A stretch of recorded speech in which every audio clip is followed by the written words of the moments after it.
Me hubiera gustado detenerme un poquito en los efectos. Es tal vez uno de los karmas, como lo veo yo, uno de los karmas para estudiantes, jueces y profesionales.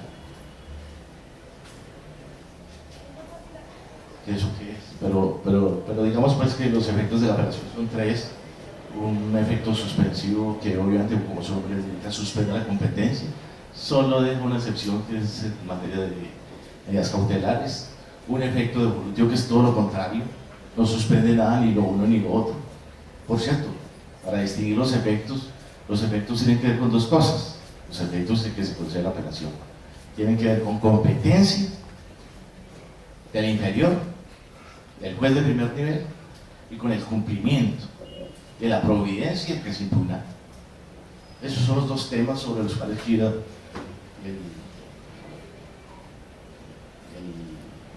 los efectos, la determinación de los efectos. Al paso que el diferido va a ser de competencia restringida, tiene que ver con competencia del juez de primer nivel. Y competencia restringida porque puede adelantar el proceso en lo que no dependa de la providencia impugnada.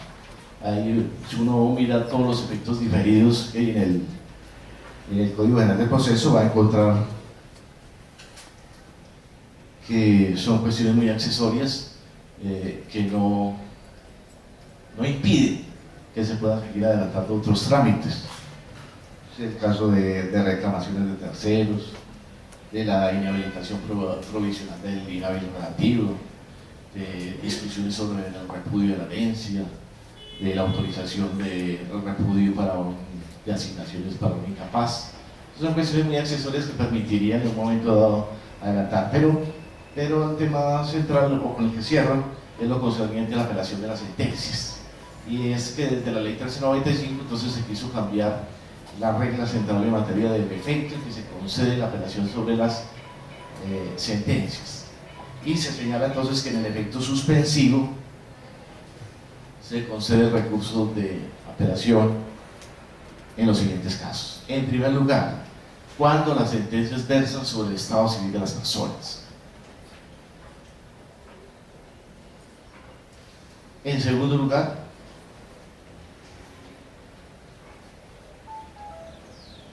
cuando la sentencia ya ha sido apelada por ambas partes. En tercer lugar, cuando se niegue la totalidad de las pretensiones. Y en cuarto lugar, las que sean simplemente declarativas o meramente declarativas. De resto, el efecto que se concede es devolutivo. Hay que advertir que esos cuatro eventos que la ley establece sobre el efecto suspensivo obedecen, es que no hay nada que hacer. Fíjense, caso por caso, ustedes lo pueden analizar y verán que en cada uno de esos casos no hay nada para hacer, absolutamente, sino esperar la decisión de segunda instancia. En cambio los otros, pues digamos que algo se podría hacer. Sin embargo, a pesar de que hay un efecto devolutivo, la ley prohíbe hacer entrega de bienes o de dinero. Bueno, cierro con esto, con el perdón de los jueces, con toda consideración, pero lo digo también desde mi condición de tal. Y es que, como dicen en la academia, en la realidad el efecto es uno solo.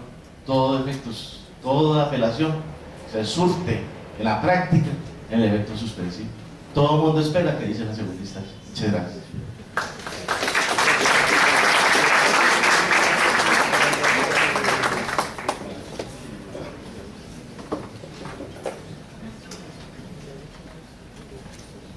Antes de irme, quiero hacer la presentación del doctor Marco Antonio Álvarez Gómez, a quien le damos la bienvenida una vez más.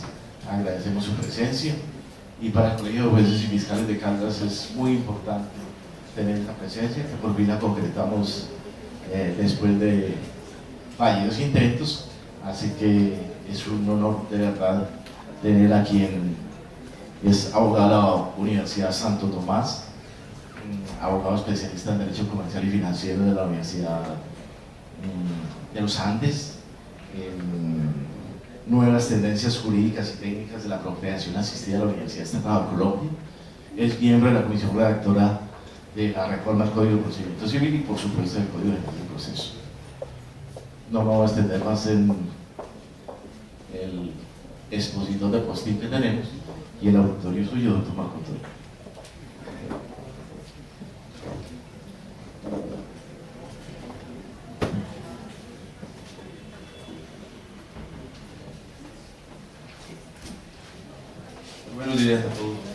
gracias. Magistrados, jueces, a todos los colaboradores. Dicen que aquí hay abogados, los señores abogados también. Salud. Y bueno, gracias por esta invitación para hablar de derecho. A mí me encanta hablar de derecho y eso.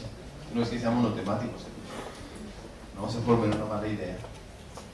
Pero sí, me gusta hablar de un tema que, digamos, nos va a generar muchos retos, muchas inquietudes. El doctor creo que me reta. Bien, yo voy a hacer esa pequeña. El doctor Cruz tiene razón en muchas otras creencias en relación con el recurso de apelación, específicamente el trámite del recurso de apelación. Pero ahí está cómo le va. ¿Qué tema tan discutido? Les voy a compartir una experiencia de esta semana. En Bogotá manejamos la oralidad, digamos, relativa que empezó Ortega el 1 de marzo para todo el mundo, pero veníamos manejando la oportunidad de superintendencia. Y llegó un proceso de la superintendencia oral, en un caso de competencia desleal, el expediente 67 cuadernos. 67 cuadernos. Entonces recuerdo cuando llegó yo dije, descubrí eso, dije, ¿por qué la apelación no es escrita? ¿Por qué la apelación no es escrita? Porque de alguna manera se facilitaría. Y bueno, nos tocó hacer la audiencia este martes que pasó con sentencia oral. Sentencia oral. Nuestra pesada, como todos los tribunales. Y yo mismo decía, ¿cómo hace falta en muchos aspectos algo escrito? Por eso es que añoro el código, porque la apelación en el Código de Procedimiento Civil es mixta, es oral y escrita, no es totalmente oral, como en la 1395. La 1395 es muy oral. El código es más flexible en ese tema. Pero ¿por qué insistí yo tanto, se lo confieso, en que hubiese oralidad en segunda instancia? Porque yo insistí mucho en que hubiese oralidad en segunda instancia. Y las razones son varias. Las primeras, yo quisiera, qué pena preguntar dónde están los abogados aquí, los abogados litigantes. Los abogados litigantes. Les voy a decir, uno fue pensar en ellos. La oralidad, digamos, la oralidad implica que también en segunda instancia se refleja el derecho al juez, el derecho a mí. Yo tengo derecho a mi día ante el juez. Es un rediseño del debido proceso. Yo tengo derecho a que el juez me atienda, entre comillas, a que el juez se ocupe de mi caso. Y ese día el juez tiene que, digamos, destinarse a mí. Y tratándose de cuerpos colegiados, esto es bien importante porque el abogado en los cuerpos colegiados no tiene derecho a un juez, sino, por ejemplo, en el caso de los tribunales superiores, a 3 jueces. Y la sustentación exige que sean de 3 jueces, no lo digo yo, digamos, es una concepción generalizada. Por una razón, porque es que la sustentación oral de esa pluralidad de jueces para el abogado es un proceso o genera un proceso de argumentación para tratar de convencer cuando menos a uno. Cuando menos a uno. ¿Por qué? Porque hay una fase de la decisión en la que el abogado no va a estar. Es en la discusión interna del salón. Cuando los magistrados se retiran a deliberar, en esa fase no está el abogado. Entonces el abogado lo que procura es capturar, entre comillas, a ese magistrado al que pudo seducir, ojalá 2 y ojalá los 3, pero por lo menos a uno, porque ese magistrado en la discusión privada va a ser la voz del abogado. Ese es el magistrado que va a decir, oiga, el señor tiene razón. Mire, es el que va a llevar la voz del abogado. Entonces, cuando en el tribunal no estamos los 2, no estamos los 3 magistrados, sino solo 2, el abogado pierde pierde la opción de uno. Pierde uno y dice, oye, ¿dónde está el otro? Porque se me redujo la posibilidad de convencer. Es un proceso de comunicación, de convencimiento, es un ejercicio dialéctico. Y por eso, pues, algunos de pronto equivocadamente creemos en la necesidad de que estén todos los jueces a los que tiene derecho el abogado. Y dos, la segunda razón, yo lo digo porque me ha pasado, a mí me ha pasado. Hemos convocado audiencia, hemos hecho unas presadas, hemos analizado el caso y decimos, sí, esto es así, tenemos ya una decisión más o menos clara. Y llegamos a la audiencia, a mí me ha pasado, les confieso, siendo magistrado ponente, en donde los abogados no te escriben. Y uno dice, no es por ahí. Y nos ha tocado, por supuesto, hacer el receso, deliberar y decir, no, hay que cambiar la decisión. Y hemos cambiado de decisión. Y no con salvamento, no, en forma unánime. Nos han convencido. Entonces, yo personalmente creo que por lo menos vale la pena el ensayo. Vale la pena el ensayo. Por supuesto que si lo que vamos a hacer en una audiencia es ir a no escuchar, a ver a los abogados leer. Yo digo muy respetuosamente, a las audiencias no se va a leer. El otro día que estábamos con los jueces de Bogotá y decían, entonces ¿a dónde vamos a mirar, a aprender un poquito? Y dije, vaya, a cualquier lado uno de los dos tenaz. ¿Pero por qué, doctor? Era porque ellos de oralidad, lo digo con mucho respeto, han generado unos hábitos que no corresponden. Por ejemplo, todo el mundo lee. La acusación se lee, la otra también lee. Todo el mundo lee. Eso no es oralidad. Nosotros, por lo menos en el tribunal, la doctora Aina lo sabe, ¿cierto? Nosotros en la audiencia no dejamos leer. Y el abogado puede brincar, pararse, patalear. Pero, doctor, yo quiero leer. No, yo. Aquí, doctor, qué pena, con el mayor de los respetos. Pero es que, no se ofenda, pero es que si de lo que se trata de leer, pues de pronto yo puedo leer mejor para mí que usted hacia mí. Entonces, hagamos un receso de 5 minutos, vaya, haga un resumito y viene y me lo plantea. No hay una hora leyendo. Eso no es verdad. Pero bueno, vamos a ver cómo opera un sistema. Bien, en lo que concierne al perfil de la presentación, muchísimas gracias. Toda seriosidad. Vamos a empezar con una palabrita para entender el tema del código en este tema especial de 15, etc. Esta palabrita se llama incodificación. Incodificación.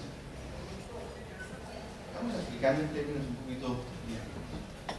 ¿A qué nos referimos? Nosotros venimos de procesos muy fuertes de codificación, sobre todo del siglo XIX. Los procesos de codificación no son post-napoleónicos, son procesos de muchos siglos. Venimos de un proceso muy fuerte de codificación hasta llegar digamos, en el siglo XX, segundo tercio del siglo XX, a un proceso de descodificación. Nosotros, por ejemplo, teníamos un código judicial y entonces ese código judicial regulaba todos los aspectos procesales y comenzó a decir, no, pero es que lo penal dejémoslo a un lado. Después dijo, no, lo laboral saquémoslo a otro lado. Después, por ahí en los 60, contencioso merece especial. En el 89 incluso una profundización cuando dijo, no, y lo agrario es muy especial. En familia se generaron reglas especiales, pero además comenzaron a expedirse una cantidad de disposiciones en materias procesales, la ley 675, como que cada área, o cada tema mejor, generaba un reglamento procesal,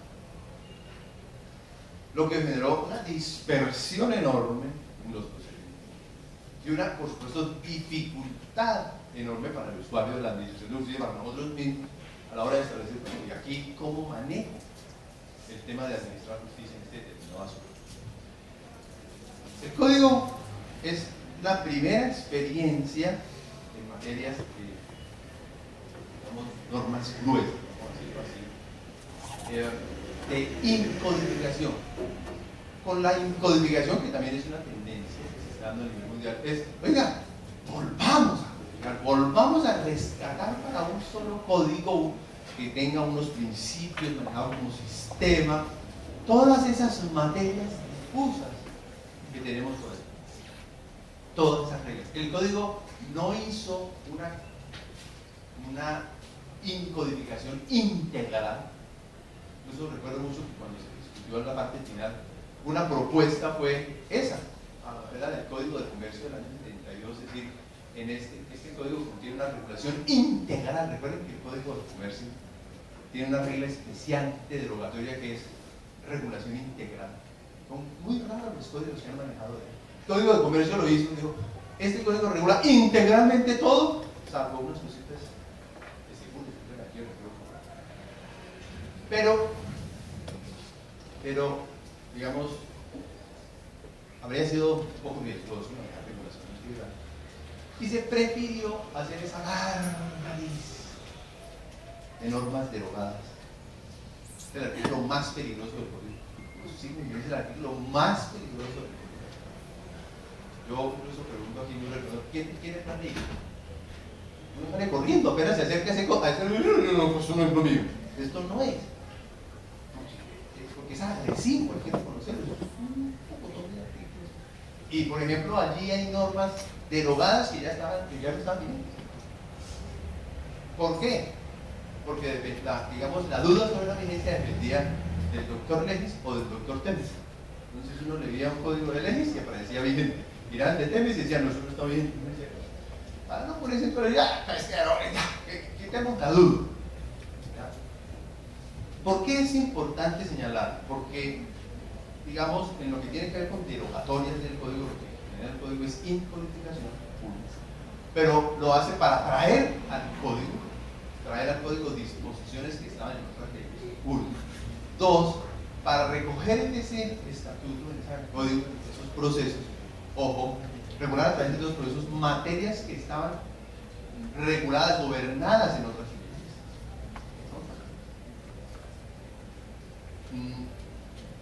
Enviando un mensaje, siempre que tengamos una duda sobre cuál es la regla procesal que debe manejarse en un determinado tema, por regla general el intérprete debe preferir la vigencia del código, no la vigencia, digamos, sí, el manejo del código por sobre el manejo de otras leyes. El código quiere regir de forma tal que la mayoría de asuntos que se ventilan ante los jueces tengan gobierno por las estructuras o las arquitecturas procesales que se establecen. Sin perjuicio, que es otra norma que no se ha desarrollado, o de la regla general que maneja el legislador y de todas aquellas disposiciones que le sean contrarias. El primer mensaje sería, miren un ejemplo fuerte de incodificación muy reciente es el Código Civil argentino. Oye, los argentinos acaban de sacar un Código Civil y se trajeron todo. Oye, lo del consumidor, no, pues es que el tema del consumidor es un tema de Código Civil y lo trajeron. Hay temas que no quisieron traerse al Código General de Proceso. Les colocó uno, por ejemplo, las acciones populares y de grupo. Quedaron ahí sueltas. Y muchos dijeron, mire por favor, que eso hay que regularlo porque nos van a quedar acciones populares y de grupo realmente escritas. En cambio los procesos normales como procesos orales. Pero las variedades también, no le toquen la ley de acciones populares y de grupo. Eso déjenmelo ahí abajo. O por ejemplo, algunas reglas procesales que tienen la ley 1480 sobre el estatuto del consumo. Esa era la primera expresión que quería señalar. Lo segundo, en cuanto a vigencia, digamos hacer una especie de mea culpa, es que lo que se quiso en un momento y que se pensó que podría ser organizado, terminó en la práctica convirtiéndose en un problema mayor. Un problema. terminó convirtiéndose en un problema mayor, y decirlo más por culpa nuestra, digamos, de los hombres, más por culpa de los hombres que por culpa de la propia ley. Ustedes saben que el código estableció unas vigencias muy puntuales: 12 de julio, 1 de octubre, una vigencia puntual administrativa en julio de 2013, y el código dijo que a partir del 1 de julio de enero de 2014 ya se empieza a regir. El Consejo Superior saca un acuerdo días antes, dice: esto va a comenzar a regir, y después días antes de comenzar a regir, donde iban a regir, yo no lo sé tampoco, quedamos como ¡pum! Y entonces paralelamente el legislador comenzó a expedir normas que pusieron a regir disposiciones del Código General del Proceso, pero lo hizo de una manera, en mi opinión, inapropiada, porque no puso a regir la norma para todos, sino para ciertos derechos, para la ley. Y cual si fuera poco, entonces algunos jueces comenzaron a decir: no, pues yo voy a aplicarlo. Yo entiendo que para mí sí es aplicable. Punto. Incluso el Consejo de Estado dijo: esto ya es aplicable. Punto. Lo que ha generado, y hay que decirlo entonces, un desorden de padres. Estamos hablando ahora, entonces a veces encuentra uno abogados que le invocan la aplicación del código, jueces que aplican el código. Algunos más prácticos citan tanto el código como el otro código. Por si acaso por acá y por acá o por allá. No me pregunten por qué, créanme. No me pregunten por qué. Bueno, antes de decirles, no me pregunten por qué.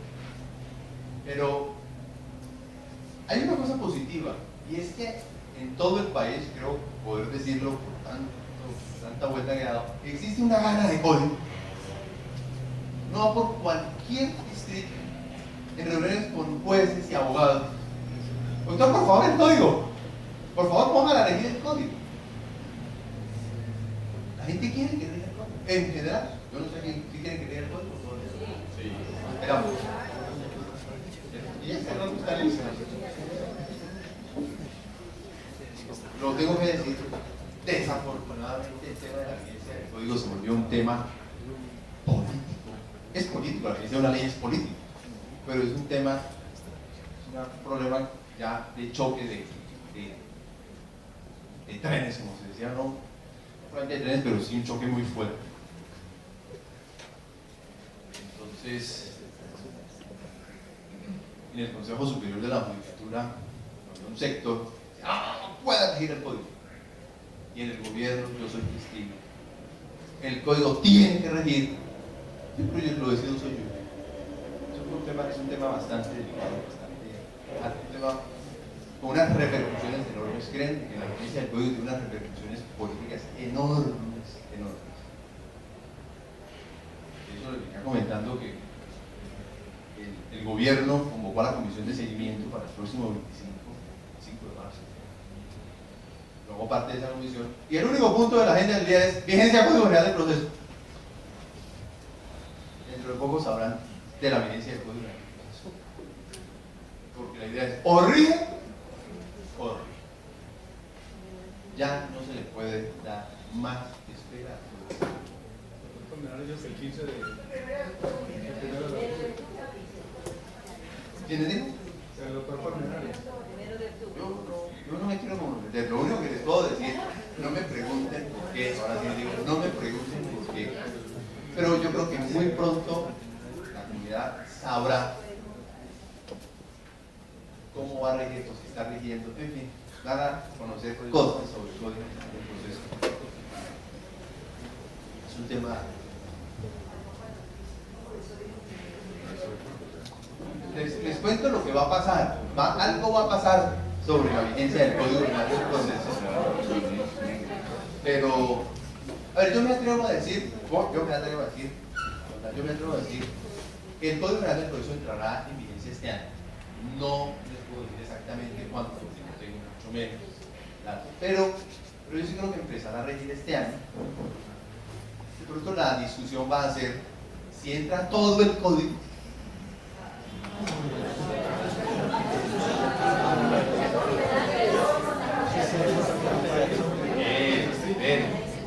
Lo que pasa es que hay una propuesta de poner a regir el 99% del código. Es decir, invertirlo. Y no es que rigen estos y el resto después, sino rige todo, salvo estos dos o tres. Esa es la propuesta que hay. Arreglaríamos esto. Y para todo el país. Arreglaríamos eso. Pero también hay otra propuesta de todo es todo. Todo es todo, es una fecha que está por determinar. Yo creo que el 25 de marzo de pronto puede haber humo blanco. No. A ver, yo creo que prima a nivel nacional. O sea, no es que usted, el otro, aquí. No, va a ser yo creo que todo. Pero bueno, esperemos, no les puedo brindar más porque no tengo más datos. Pero yo sí creo que más temprano que tarde, mucho más temprano que tarde, sabremos o tendremos noticias sobre vigencia del Código del Proceso. Por lo pronto, destaquemos que el Código está más vigente de lo que el mismo Código dice. En primer lugar, pues hay un conjunto de normas que ustedes conocen, que ya han venido aplicando desde el 12 de octubre o desde el 12 de julio, 1 de octubre del año 2012.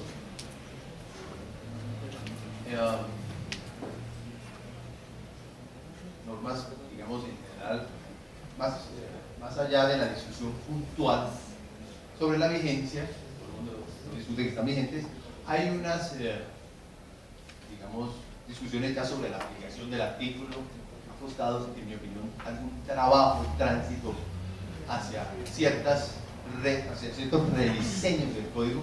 Lo digo especialmente en materia de desistimiento tácito. Yo he ido por algunos distritos y el tema del desistimiento tácito pues, ha tenido ciertos pareceres, como por ejemplo que si se puede aplicar desistimiento tácito después de orden de seguir adelante la ejecución. No sé, aquí en esa discusión hay distritos. Hay distritos que dicen ni por equivocación aplicamos desistimiento tácito después de una sentencia que ordena siguiente la ejecución. Pero siempre respetaré lo que se diga por los jueces, por los tribunales, no ha faltado. Me parece que eso no dice la ley. El tema es, dice, pero es que eso implicaría dejar sin efecto una sentencia que hizo tránsito posjudicial.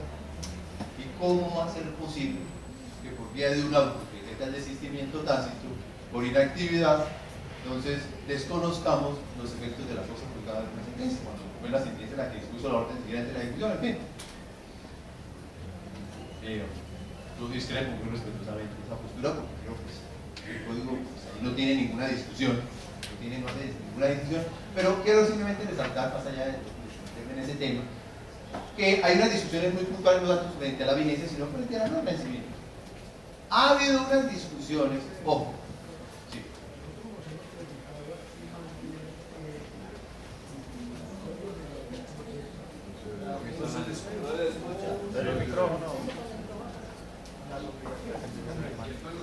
Sí, porque si se aplica el desistimiento tácito en el ejemplo que usted coloca, ese es un modo de extinguir las obligaciones, porque de todas maneras ahí terminó todo. Y nosotros también nos preguntábamos la circunstancia de que muchas veces esos procesos no caminan porque no hay nada que hacer. Se tiene una sentencia muy bonita, pero no hay forma de ejecutarla. Y lo último es lo referente a que hubiera sido una buena medida, por ejemplo, medir ese desistimiento, pero teniendo en cuenta más bien el término de prescripción de la acción. Gracias, doctor. A ver, en cuanto a ese tema, no, el desistimiento tácito no genera ejecución, y menos el desistimiento tácito que se da objetivo, el desistimiento tácito objetivo.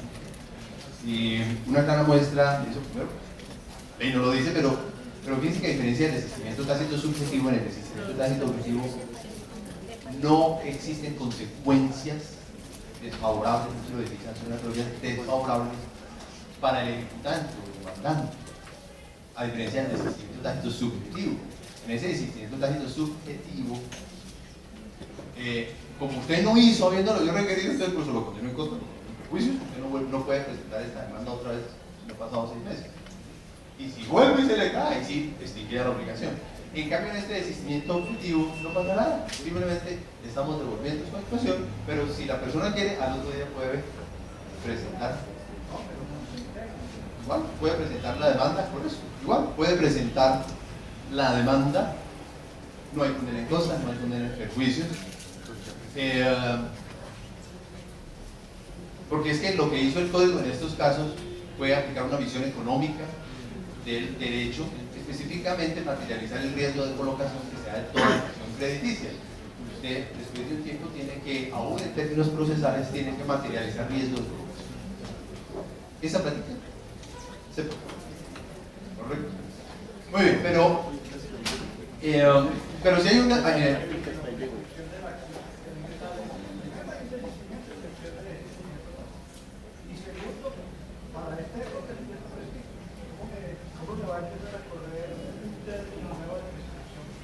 el término nuevo de prescripción está corriendo desde atrás, desde hace rato.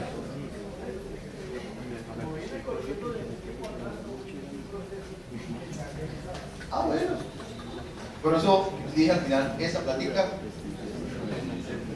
Pero lo digo a propósito, para terminar la respuesta, recuerden que el Código General del Proceso sí establece un nuevo modo de distinguir las obligaciones, pero es en materia de procesos de insolvencia cuando consagra el derecho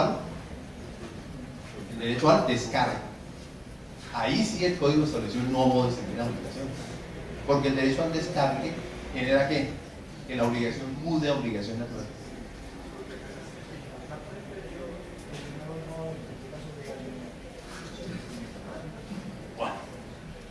Bien, tomo la patada.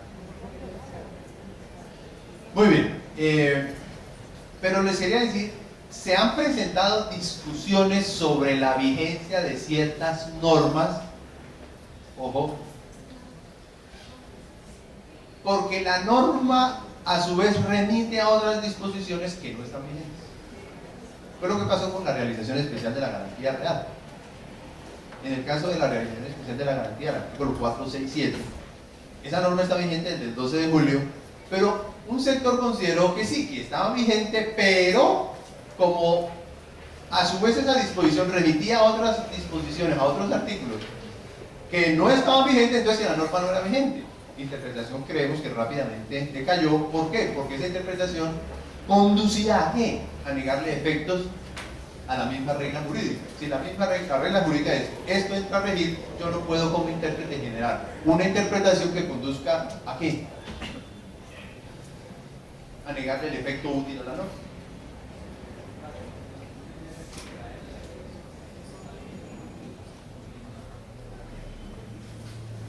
Digamos, decir que no se puede aplicar porque las otras no están vigentes implicaría hacerle decir a la ley lo contrario.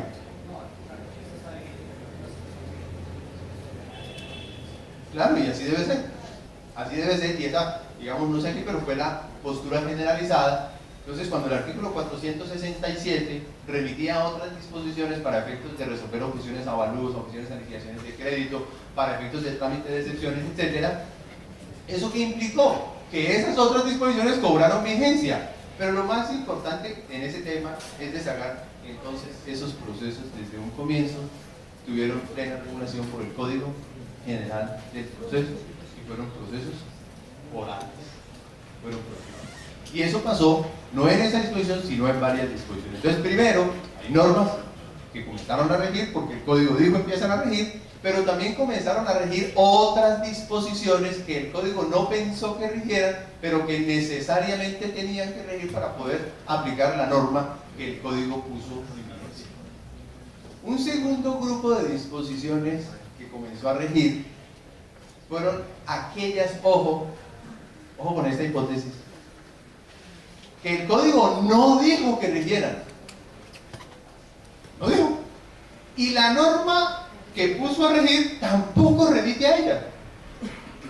Un caso más difícil. Y entonces, ¿por qué la ponen a regir? Voy a decirlo de una manera muy sencilla, porque no hay de otra. Me disculpan, es la única solución. Les coloco el ejemplo clásico. El código dijo, el artículo 590 empieza, ¿cierto?, sobre medidas cautelares. Y al mismo tiempo derogó, y esa derogatoria empezó a regir, ¿cuándo? La derogatoria del 690, en el mismo 2012, ¿no? El día que nació. Ojo con esto, pero cuando los jueces comenzaron a decir, bueno, listo, decreto la inscripción de la demanda bajo el gobierno del 590, cuando se fueron a enfrentar al levantamiento y a los efectos, ¿vieron? ¿Y eso dónde está regulado? Y ya no estaba regulado en el Código de Procedimiento Civil porque la norma había sido derogada. Ojo, ¿qué fue lo que pasó? Que el 690 del Código de Procedimiento Civil regulaba todas las hipótesis y regulaba también los efectos. En el Código Penal del Proceso los efectos se regularon en el 591. Pero el 591 no se puso a regir y el 590 no se remite al 591. ¿Cuál era la única manera de solucionar ese tuerto? Entender el propósito del legislador con la vigencia del 590 y con la derogatoria del 690, pues era igualmente poner a regir el 590. ¿Qué es así?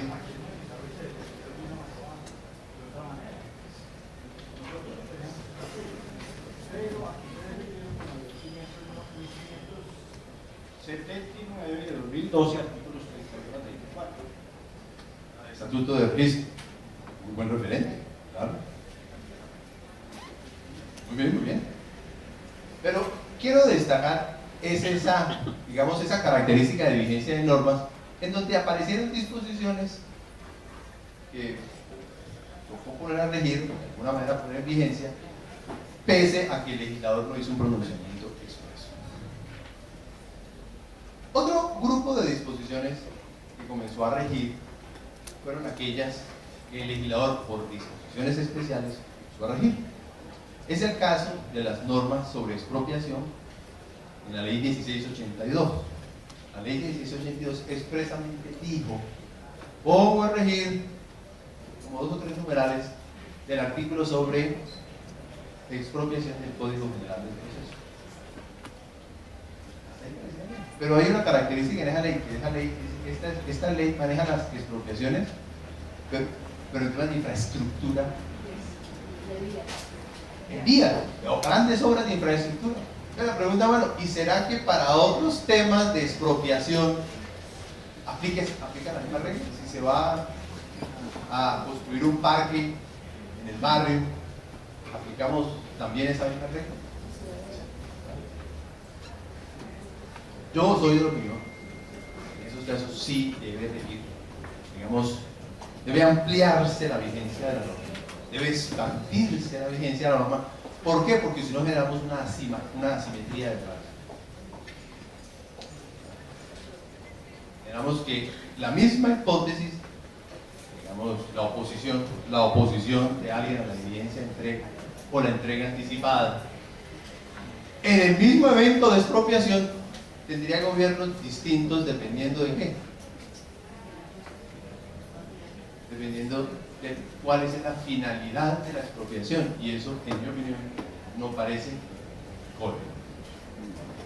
Otro caso es el de la ley 1676, la ley de garantías mobiliarias, que puso expresamente a regir el artículo 468 del Código. Y puso a regir las normas sobre tacha de falsedad y desconocimiento de documentos, pero en cuanto relacionadas con garantías mobiliarias. Con otras palabras, las normas sobre tacha y las normas sobre ejecución de garantías reales están vigentes ya desde febrero del año pasado, pero sí y solo sí cuando se trata de una garantía mobiliaria. Por consiguiente, si en el marco de un proceso para realizar una garantía mobiliaria plantea una tacha, aplico el Código General del Proceso. Pero si estoy en el marco de una ejecución con garantía hipotecaria o con garantía hipotecaria, entonces tengo que aplicar las reglas de tacha y desconocimiento del Código de Procedimiento Civil. Una dicotomía absolutamente, digamos, inaceptable, en mi opinión. Aquí hay mucho ejecutivo prendario, lo que llamamos antes el ejecutivo prendario, ¿no? Ejecutivos prendarios, sobre todo para cuando en vehículos automotores. Esos ejecutivos, por ejemplo, todos hoy por hoy se tramitan bajo Código General del Proceso, no bajo Código de Procedimiento Civil. Repito, bajo Código General del Proceso. Y les doy referentes adicionales, porque la ley 1676 incluyó unos requisitos adicionales cuando se hiciesen efectivas garantías reales. Por ejemplo, para poder promover ese ejecutivo, para hacer efectiva lo que llamamos una prenda sobre un vehículo, es necesario acompañar como anexo un formato de ejecución que se expide del registro de garantías mobiliarias. Y eso es un anexo de las normas, por ejemplo. O por ejemplo, en esos procesos ejecutivos para garantías mobiliarias hay restricción de excepciones. Porque la ley 1676 impuso unas reglas sobre manejo de excepciones diferentes a las del Código General del Proceso. Eso ya está vigente. Siguiente tema de vigencia, pues no me detengo en eso porque sí estoy refiriendo a los temas de vigencia. Bueno, no quiero desarrollar. Después hacemos el cuento.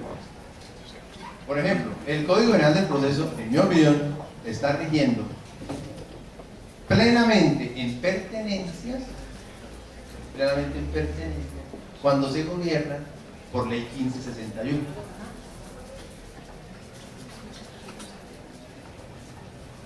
Ya os diga que tuvimos el tema de pertenencia, que me dijeron que hubiera alguna referencia. Pero para mí, terminó rigiendo el Código General del Proceso, aunque el Código General del Proceso no dijo que regía el artículo 380 y pico. Pero, viendo la ley 1561, que tampoco fue absolutamente clara en el tema, uno tiene que terminar diciendo que el Código General del Proceso es el que maneja esos temas en cuanto al trámite. El Código General del Proceso también está rigiendo, como pues, ha habido discusión, en todos los asuntos contenciosos administrativos.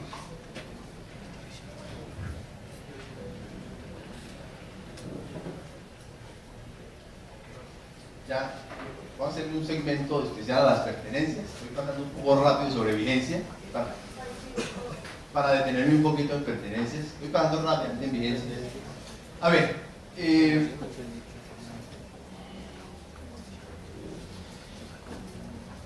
está rigiendo, según la mayoría, en todos los asuntos contenciosos administrativos. En contencioso administrativo hay una decisión del Consejo de Estado controversial, tiene unos argumentos de voto.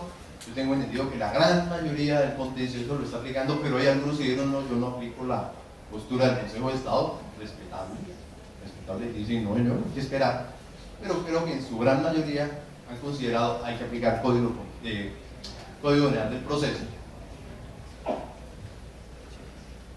Y en buena medida también lo han hecho los jueces laborales. Pero esa aplicación ya comienza a presentar algunas discusiones. Eso, como lo siguiente.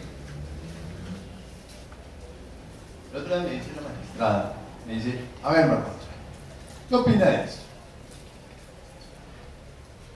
Existe una sentencia laboral. Dice, sí, usted tiene que pagarle tanto o una pensión a ese señor si no cumple estos requisitos. Entonces, cuando el señor va a hacer efectiva, digamos, su prestación, como la condena, la entidad le dijo, no, es que como variaron las condiciones, yo ya no estoy obligado a pagar. Entonces el señor se fue a un proceso laboral, a un proceso ordinario. Digo, mire, yo aquí tengo una sentencia, necesito que me la hagan valer.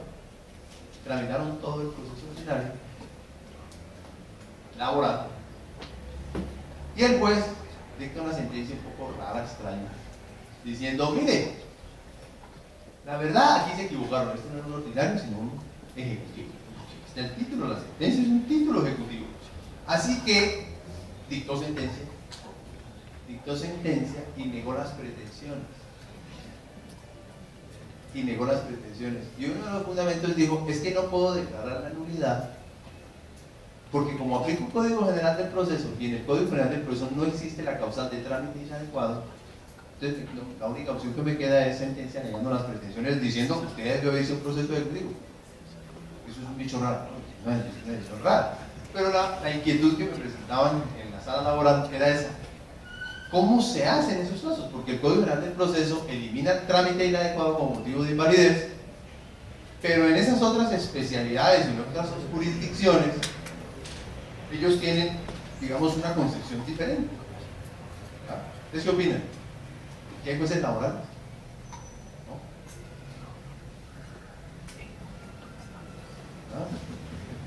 Si yo aplico un Código General del Proceso y no existe una disposición, en el Estatuto Especial, en el CEPACA o en el Procesal Laboral sobre nulidades, esa nulidad es imposible de pagar. Es decir, en todas las especialidades se habría acabado ¿qué? El trámite inadecuado. Con eso lo que quiero decir es que aquel que considera que el Código General del Proceso está vigente en su especialidad, tiene que aplicarlo ¿qué? Integralmente, pues, por supuesto, a menos que exista una disposición dentro de su estatuto que le impida, pero tiene que entonces generar todas las consecuencias propias del nuevo diseño en el Código General del Proceso, pero se van a presentar muchísimas discusiones. En el caso de los procesos arbitrales,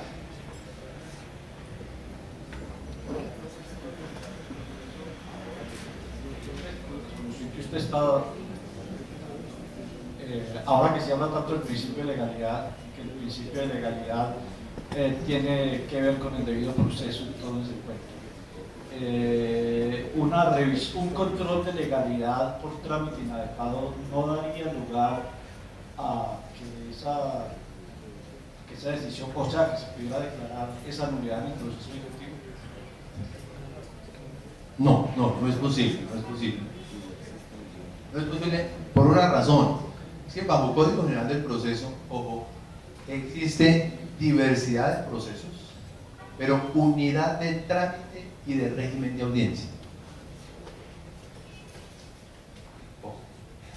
Puede haber distintos procesos. Claro, aquí está el proceso verbal, aquí está el proceso verbal sumario, aquí está el proceso ejecutivo. Sí, hay diversidad de procesos, pero hay unidad de trámite y de audiencia.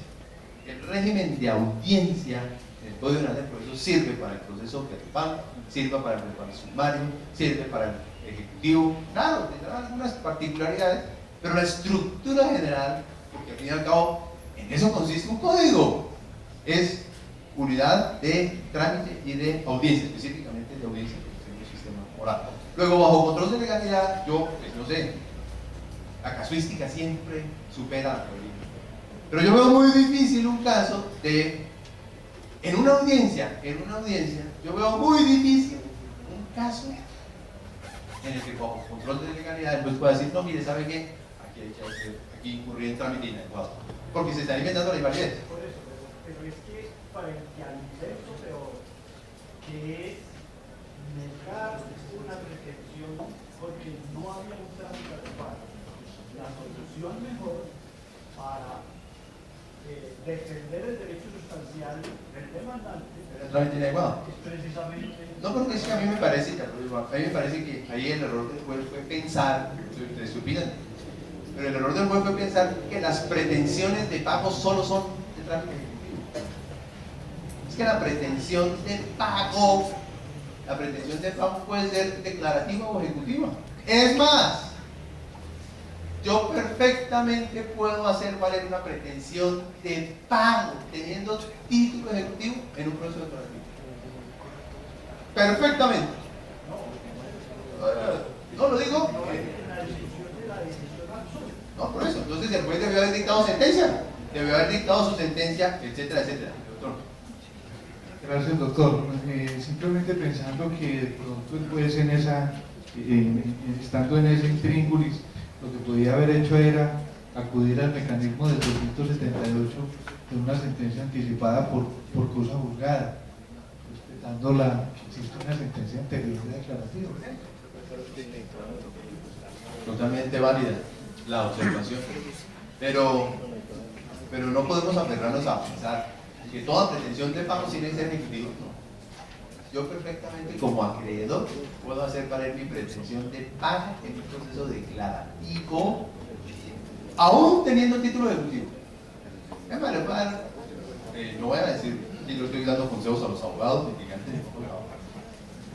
Entrar porque es que puede ser hasta más ventajoso para un abogado del proceso declarativo. Porque si el abogado se va a un proceso ejecutivo, las únicas cautelas que tiene son el embargo y el secuestro. Si él se va al proceso declarativo, tiene medidas cautelares discrecionales. Yo no sé, yo no asesoro, no se me dicen por ahí, mentira. Pero, no, además no lo digo desde el punto de vista práctico, lo digo desde el punto de vista también de la teoría. En los procesos arbitrales, les decía, hay una discusión enorme sobre si se aplica el Código General del Proceso en los asuntos arbitrales o no.